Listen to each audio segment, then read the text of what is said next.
शहादा तालुक्यात शेती साहित्याच्या चोरीचे सत्र सुरू. पिंपर्डेनंतर आता कर्जत शिवारात 20 शेतकऱ्यांच्या केबल लंपास, शेतकरी संतप्त.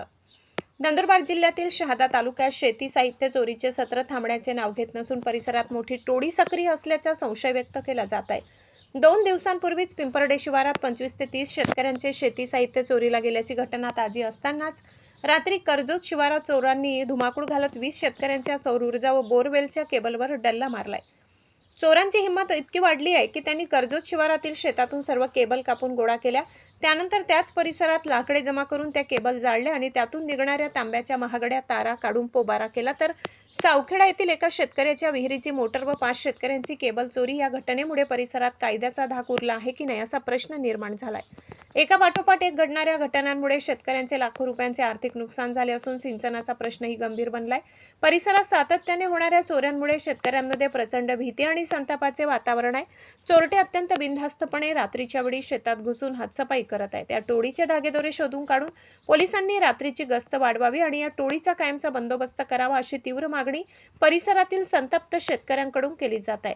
आशापुरी न्यूजसाठी मुख्य संपादक लाला चव्हाण यांचा रिपोर्ट.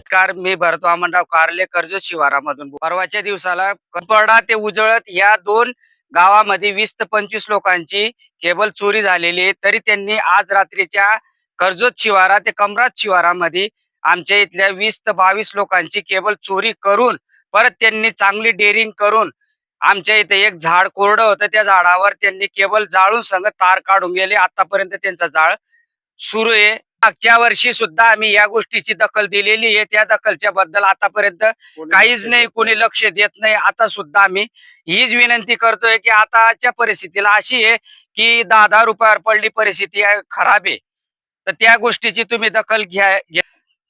हॅलो, 2 महिन्यापासून पाऊस नाही, कसा तरी पाऊस पडलेला आहे. तर पाऊस पडत नसल्यामुळे आम्ही 2 तास, अर्धा तास, 3 तास याच्यामध्ये बोरिंग चालत येत. आम्ही ड्रीपवर पिकं वाचवते, पिकं वाचवण्याचा प्रयत्न करते, पण केबलीवाल्यांनी अशी धोका देते.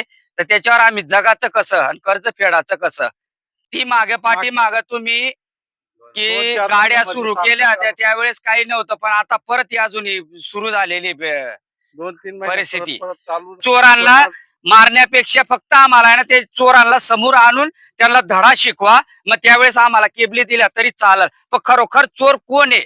चोरांना पकडण्यापेक्षा आहे ना, त्यांच्या पाठीमागे कोणाचा हात आहे हा एक पकडून उद्देश त्यांचा. तेवढीच हात जोडून विनंती आहे डिपार्टमेंटला, रात्री दिवसभर काम करायचं आणि रात्रीच्या वेळेस आम्हाला रात्री केबलीसाठी बसणं आम्हाला शक्य नाही. छोटी छोटी कपाश एवढा गवत आणि त्या केबलीसाठी तिथं बसणं आम्हाला शक्य नाही तिथं.